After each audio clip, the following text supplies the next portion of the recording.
happy's the wooing that's not long a-doing. When the first rapturous sensation occasioned by these excellent tidings had somewhat subsided, Edward proposed instantly to go down to the glen to acquaint the Baron with their import. But the cautious Bailey justly observed that, if the Baron were to appear instantly in public, the tenantry and villagers might become riotous in expressing their joy, and give offence to the powers that be, a sort of persons for whom the Bailey always had unlimited respect. He therefore proposed that Mr. Waverley should go to Janet Gellatley's and bring the Baron up under cloud of night to Little Veolan, where he might once more enjoy the luxury of a good bed.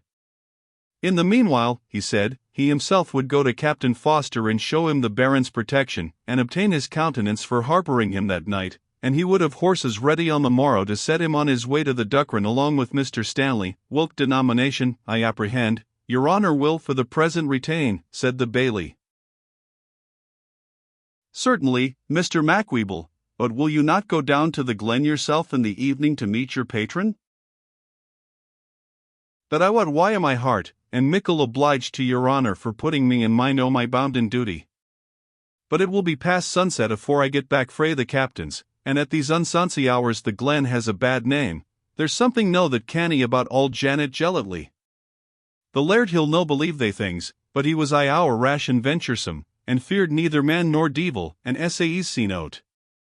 But right sure am I, Sir George Mackany, I says, that no divine can doubt there are witches, since the Bible says thou shalt not suffer them to live, and that no lawyer in Scotland can doubt it, since it is punishable with death by our law. So there's baith law and gospel for it. And his honour winna believe the Leviticus, he might I believe the statute book, but he may tack his ain way out, it's a ain to Duncan Macweeble. However, I shall send to ask up old Janet this e'en. It's best know to lightly them that have that character, and we'll want Davy to turn the spit, for I'll gar it be put down a fat goose to the fire for your honours to your supper. When it was near sunset Waverley hastened to the hut, and he could not but allow that superstition had chosen no improper locality, or unfit object, for the foundation of her fantastic terrors. It resembled exactly the description of Spenser. There, in a gloomy hollow glen, she found a little cottage built of sticks and reeds, in homely wise, and walled with sods around, in which a witch did dwell in loathly weeds, and wilful want, all careless of her needs, so choosing solitary to abide far from all neighbours, that her devilish deeds, and hellish arts, from people she might hide, and heard far off, unknown, whomsoever she espied. He entered the cottage with these verses in his memory. Poor old Janet, bent double with age and bleared with peat smoke, was tottering about the hut with a birch broom, muttering to herself as she endeavoured to make her hearth and floor a little clean for the reception of her expected guests. Waverley's step made her start, look up, and fall a trembling, so much had her nerves been on the rack for her patron's safety. With difficulty Waverley made her comprehend that the Baron was now safe from personal danger, and when her mind had admitted that joyful news, it was equally hard to make her believe that he was not to enter again upon possession of his estate. It behoved to be, she said, he wad get it back again, naebody wad be sae gripple as to tak his gear after they had gien him a pardon, and for that inch grab it, I could whiles wish missile a witch for his sake, if I were rena feared the enemy wad tak me at my word. Waverley then gave her some money, and promised that her fidelity should be rewarded. How can I be rewarded, sir, say will is just to see my auld maester and Miss Rose come back and brook their een. Waverley now took leave of Janet, and soon stood beneath the Baron's Patmos. At a low whistle he observed the veteran peeping out to reconnoitre, like an old badger with his head out of his hole. "Ye hae come rather early, my good lad," said he, descending. "I question if the redcoats hae beat the tattoo yet, and we're not safe till then." "Good news cannot be told too soon," said Waverley, and with infinite joy communicated to him the happy tidings. The old man stood for a moment in silent devotion, then exclaimed, "Praise be to God! I shall see my bairn again." "And never, I hope, to part with her more," said Waverley. "I trust in God not, unless it be to win the means of supporting her, for my things are but in a bruckle state, but what signifies world's gear?"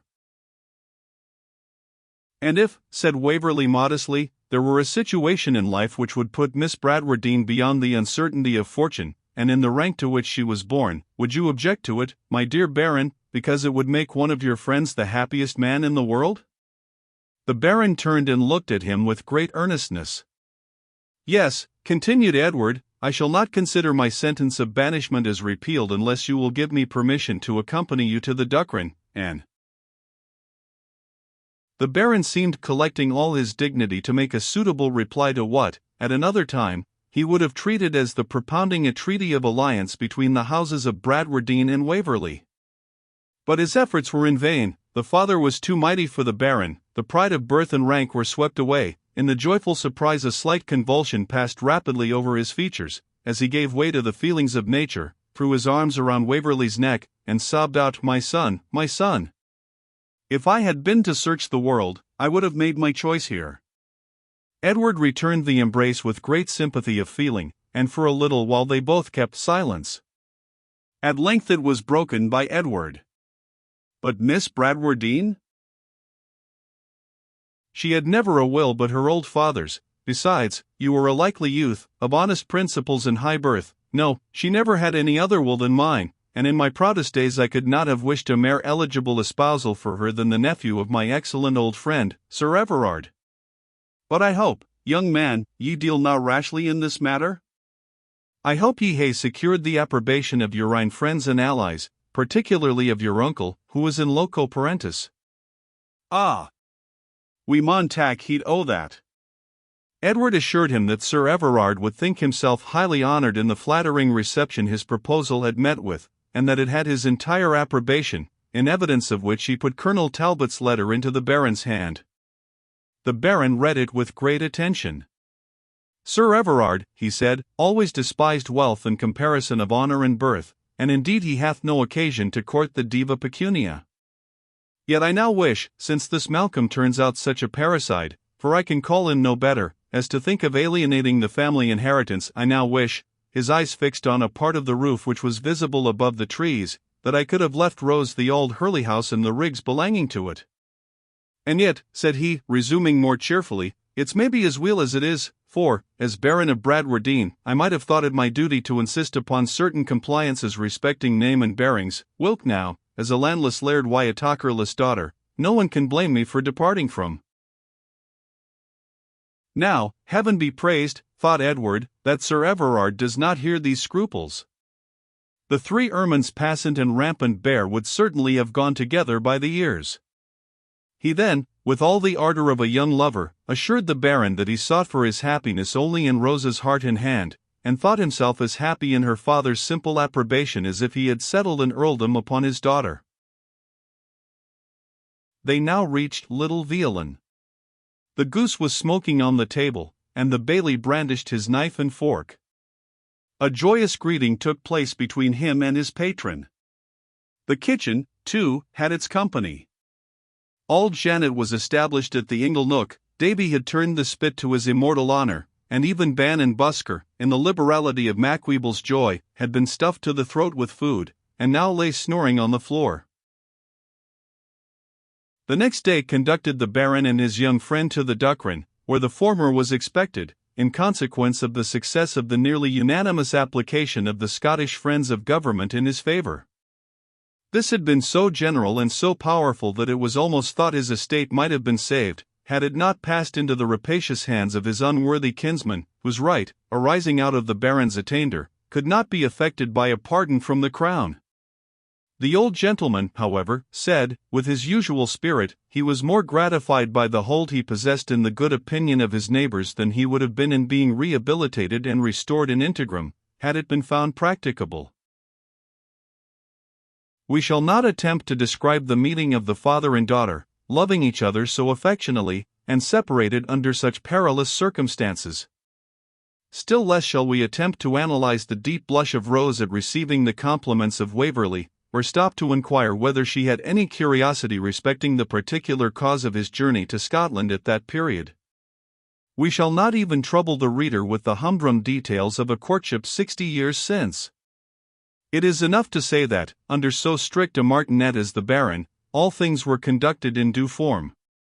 He took upon himself, the morning after their arrival, the task of announcing the proposal of Waverley to Rose, which she heard with a proper degree of maiden timidity. Fame does, however, say that Waverley had the evening before found 5 minutes to apprise her of what was coming, while the rest of the company were looking at 3 twisted serpents which formed a jet d'eau in the garden. My fair readers will judge for themselves, but, for my part, I cannot conceive how so important an affair could be communicated in so short a space of time. At least, it certainly took a full hour in the Baron's mode of conveying it. Waverley was now considered as a received lover in all the forms. He was made, by dint of smirking and nodding on the part of the lady of the house, to sit next Miss Bradwardine at dinner, to be Miss Bradwardine's partner at cards. If he came into the room, she of the 4 Miss Rubricks who chanced to be next Rose was sure to recollect that her thimble or her scissors were at the other end of the room, in order to leave the seat nearest to Miss Bradwardine vacant for his occupation. And sometimes, if Papa and Mamma were not in the way to keep them on their good behavior, the missus would titter a little. The old Laird of Duckran would also have his occasional jest, and the old lady her remark. Even the Baron could not refrain, but here Rose escaped every embarrassment but that of conjecture, for his wit was usually couched in a Latin quotation. The very footmen sometimes grinned too broadly, the maidservants giggled mayhap too loud, and a provoking air of intelligence seemed to pervade the whole family. Alice Bean, the pretty maid of the cavern, who, after her father's misfortune, as she called it, had attended Rose's fête-de-chambre, smiled and smirked with the best of them. Rose and Edward, however, endured all these little vexatious circumstances as other folks have done before and since, and probably contrived to obtain some indemnification, since they are not supposed, on the whole, to have been particularly unhappy during Waverley's 6 days' stay at the Duckran. It was finally arranged that Edward should go to Waverley Honour to make the necessary arrangements for his marriage, thence to London to take the proper measures for pleading his pardon, and return as soon as possible to claim the hand of his plighted bride. He also intended in his journey to visit Colonel Talbot, but, above all, it was his most important object to learn the fate of the unfortunate chief of Glennaquoich, to visit him at Carlisle, and to try whether anything could be done for procuring, if not a pardon, a commutation at least, or alleviation, of the punishment to which he was almost certain of being condemned, and, in case of the worst, to offer the miserable Flora an asylum with Rose, or otherwise to assist her views in any mode which might seem possible. The fate of Fergus seemed hard to be averted. Edward had already striven to interest his friend, Colonel Talbot, in his behalf, but had been given distinctly to understand by his reply that his credit in matters of that nature was totally exhausted. The Colonel was still in Edinburgh, and proposed to wait there for some months upon business confided to him by the Duke of Cumberland. He was to be joined by Lady Emily, to whom easy travelling and Goat's Way were recommended, and who was to journey northward under the escort of Francis Stanley.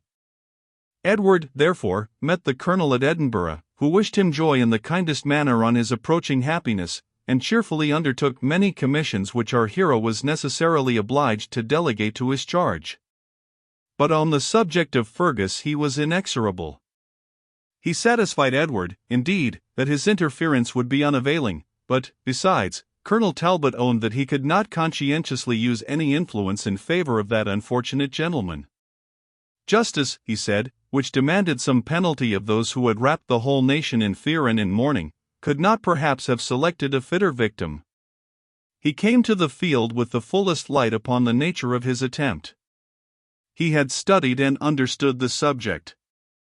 His father's fate could not intimidate him, the lenity of the laws which had restored to him his father's property and rights could not melt him. That he was brave, generous, and possessed many good qualities only rendered him the more dangerous. That he was enlightened and accomplished made his crime the less excusable. That he was an enthusiast in a wrong cause only made him the more fit to be its martyr. Above all, he had been the means of bringing many hundreds of men into the field who, without him, would never have broken the peace of the country. I repeat it, said the Colonel, though heaven knows with a heart distressed for him as an individual, that this young gentleman has studied and fully understood the desperate game which he has played. He threw for life or death, a coronet or a coffin, and he cannot now be permitted, with justice to the country, to draw stakes because the dice have gone against him. Such was the reasoning of those times, held even by brave and humane men towards a vanquished enemy. Let us devoutly hope that, in this respect at least, we shall never see the scenes or hold the sentiments that were general in Britain 60 years since.